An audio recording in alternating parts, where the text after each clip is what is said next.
his sheikh his name was Hamdan.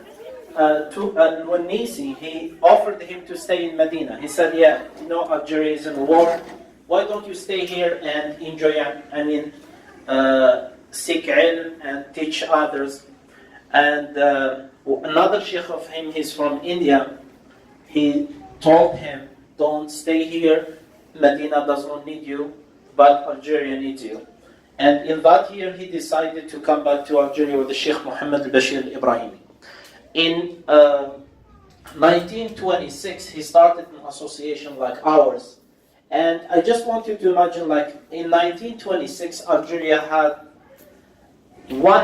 almost 99 years of colonization by France. And all what France did in Algeria was trying to destroy anything that relate Algerian people with their religion, language, or even nationality. So they destroyed everything. And they started more than 100 schools all over Algeria. In 1930 or 1931, France was celebrating 100 years in Algeria, and they said, now we can tell that we destroyed Algeria, we destroyed the history, we destroyed everything. In 1931, in the same year, Sheikh Bashir Ibrahimi, Sheikh Ibn Badis rahimahullah, with 72 other scholars from Algeria, they founded Jam'iyyat al-Ulama al-Muslimin as a response to when France said Islam is gone. They said, hey, you have no idea what we are doing. So Islam is just about to be more stronger in Algeria. As I said, like Jam'iyyat al-Ulama al-Muslimin was all over the place trying to bring the Algerian people back to their religion, to their deen, to their language. And Sheikh Ibn Badis rahimahullah, if you talk about his personal life, I quoted some of what he said. First of all, you have to understand his schedule. He has 11 halaqa every day. 11. Divided. Take your 12 hours a day or whatever you have and divide 11 halaqa. If you do the math, it does not work. How did he do it? He did it. Ibn Badis, he had no address. No one knew where Ibn Badis used to live. He used to travel all over Algeria on a horse or maybe sometimes walking, but he was going from, 1,200 kilometers between east and west, and I don't know how many hundreds of kilometers going south. That was his territory of work. This is where he used to work. Ibn Badis rahimahullah, quickly, one day he was interrogated by the French colonization soldiers, and they asked him to respond to their questions, even though he speaks French very well.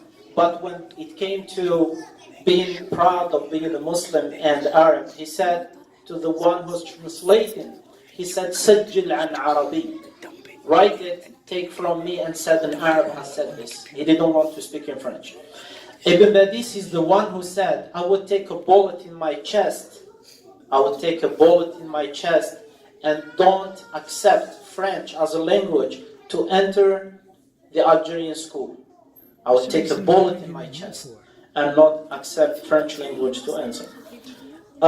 When he came back from Hajj, he said, نحن لا نهاجر نحن حراس الإسلام والعروبة. We don't leave this country. We are the guardians of the Arabic. We are the guardians of Islamic Islam.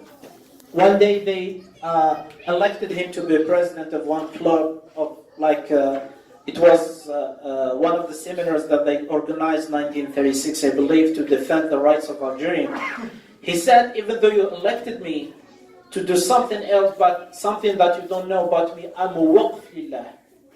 He said, me, I belong to Allah. So everything that you can add to me will be part of this. Ibn Badis said, إن هذه الأمة الجزائرية الإسلامية ليست فرنسا. This Algerian Muslim country or nation is not France. ولا يمكن أن تكون فرنسا. It can never be France.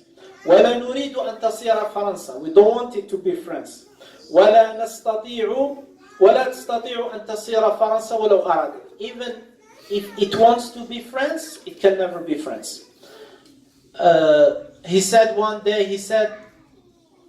doing da'wah for the sake of Allah for me comes before my family and comes before my wealth. One day his father was going on bankruptcy and friends called him. They said, we'll give big money to your father if you just accept to work for friends. He said, let me think about it. He didn't want to say anything in front of his father. And in the morning he sent something to the guy who offered him this. He said, you know what you can do with your father, with my father and my family? Go ahead and kill them. Go ahead and destroy all my family, but never think that I'm going to give up on this project of Jama'at Ulama al-Muslimin. Ibn Badis, rahimahullah, when he died, they said that he died in 1940, by the way, April 16, 1940. This is what we are remembering now. And Jama'at Ulama al-Muslimin, Sheikh Bashir Ibrahimi, they started this before us. For people who say, hey, why do you celebrate this? Yeah, we did not do it. They started this, and they used to remember him every year, like April 16. They said he died because the way he felt bad about what's going on in Algeria, 1940. Sheikh Ibn Badis, until now, they name schools on his name. They celebrate his name and his memory everywhere. He wrote the tafsir of Quran, but they did not really capture a lot from it. They took only the last part. They said if they wrote it, he would maybe be more. He would have more value than a lot of tafsir that we know coming from the East. This is briefly Sheikh Ibn Badis, rahimahullah. Sheikh Ibn Badis did not write anything. They asked him, why you did not, when I said he did not write, he has a tafsir of Quran. He has been, Athar Ibn Badis, like in maybe some 15 or 16 books. We do say he did not write a lot, because he did not write when he was alive. His students wrote it.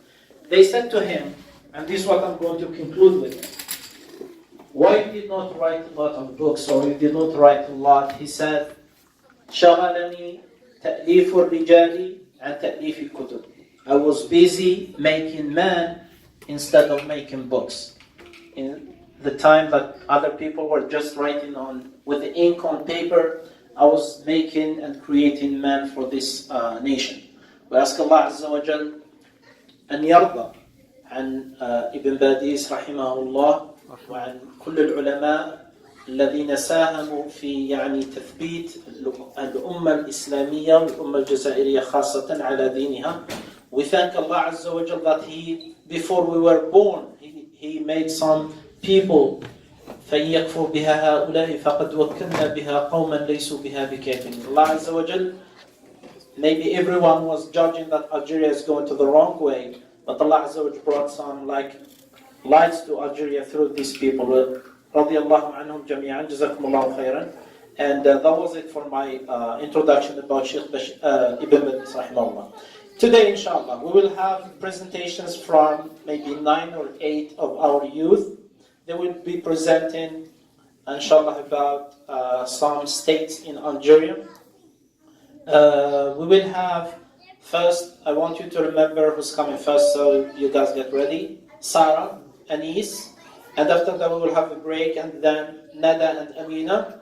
We will have another break with Baya, and after that we will have Salwa, Nasim, and we will have another break, and we will have Amir and Maryam, and in the end, inshallah, we will see who's the winner, even though I do believe that all of them, inshallah, are winners, and that will be it, inshallah, for the day. Jazakumullahu khairan. And I give it to Tawfiq, right? The first one will be Sarah, inshallah. Assalamu alaikum. So, inshallah, أول متسابقين تكون سارة إن شاء الله كما قال الأخ يوسف. Again, we usually ask the parents to control their kids. Now we're going to ask the kids to control their parents, because there are some parents who don't like to lose. So we make sure that we all get that point. Inshallah, the kids will do a good job, inshallah. And everyone is winning. We won't have anyone losing, inshallah. if you don't win in the competition, you will win and gain some knowledge about your ancestors and about your country. So we're gonna go ahead with the first participant. Selwa. Sarah, I'm sorry.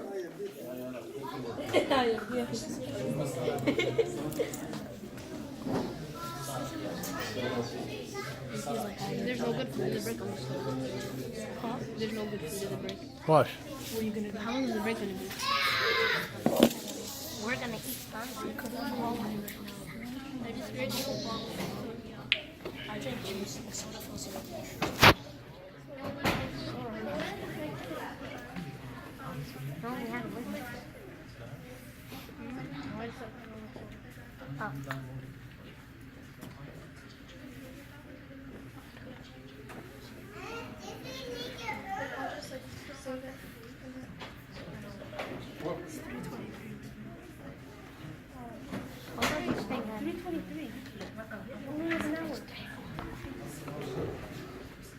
I said it's at 5:40. No, it ends at 5. This ends at 5.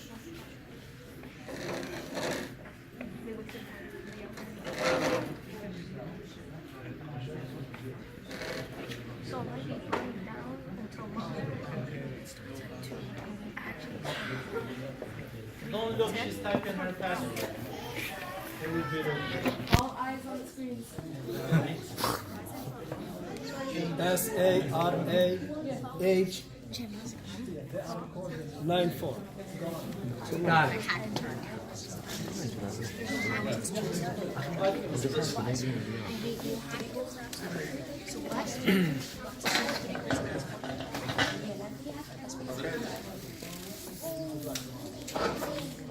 Oh my god, it scared me.